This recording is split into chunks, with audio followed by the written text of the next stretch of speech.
Hi everyone, this is Teresa from Aseret Studio. These are two slow stitch journals that I will have listed in my Etsy shop.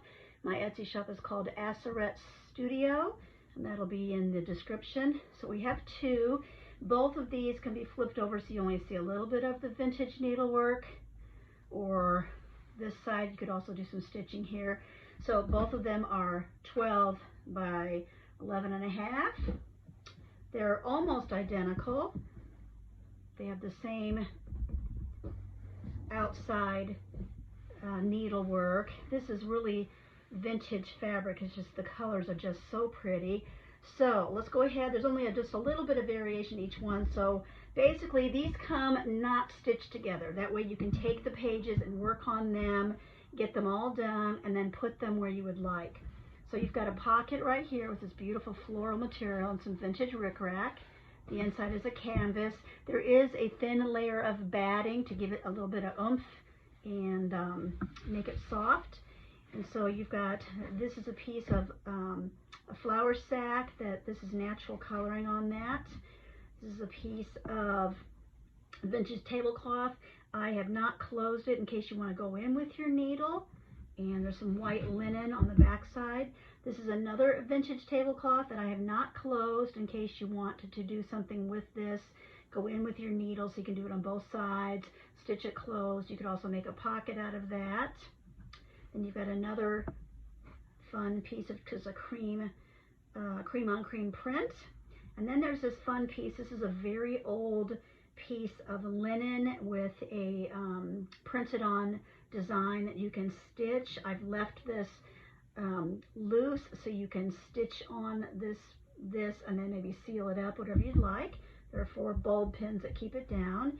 And then this is a piece of an old feed sack, and that has some batting on the inside and just some muslin on the other side. And then some vintage fabric. And then this piece, I just love this piece.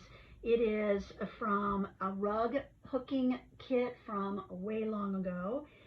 It's a wonderful texture, and you could actually stitch this if you wanted to. It might create kind of a neat design on this side, whatever you'd like to do. And then there's just two, I'll call them pages, that are just smaller, and you can do some stitching on those. And then a piece of this beautiful vintage fabric that I have put a very thin layer of gesso on. I always think it's fun to do some stitching or add some vintage other needlework to it, and maybe put some photos down on that, put those on a heavy cardstock and put those down or adhere them in some way. But how pretty would that be to put some old photos in your slow stitch journal and do some stitching around those? I think that's awful fun. And then this is just a piece that's been gessoed on this side, so maybe you can do some painting or whatnot. This is an extra thick gessoed piece of canvas that obviously you can take out and work on.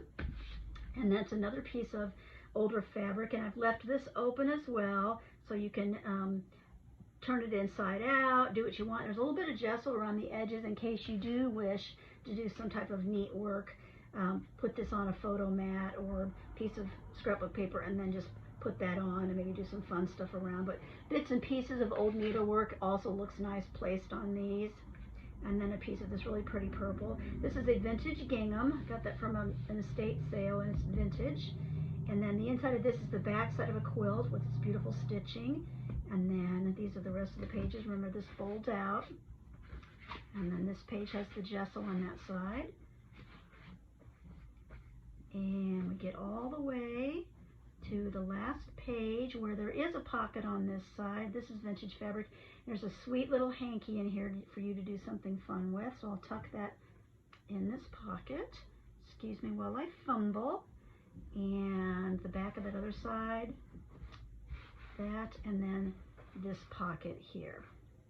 All right, so I'm going to flip through the other one very quickly. Remember, this does come apart so you can work on pieces, and then eventually when you're done, you can put those in the order you wish and then do some stitching to hold it together like a journal. And I will not be including any type of tie, but I will be including some bits and pieces of rickrack, little tiny pieces of vintage lace, things like that in a goodie bag that will go with this.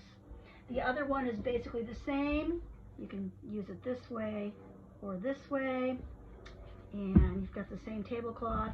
The inside of this has the vintage rickrack and then the actual cover to create a pocket. So it's basically the same.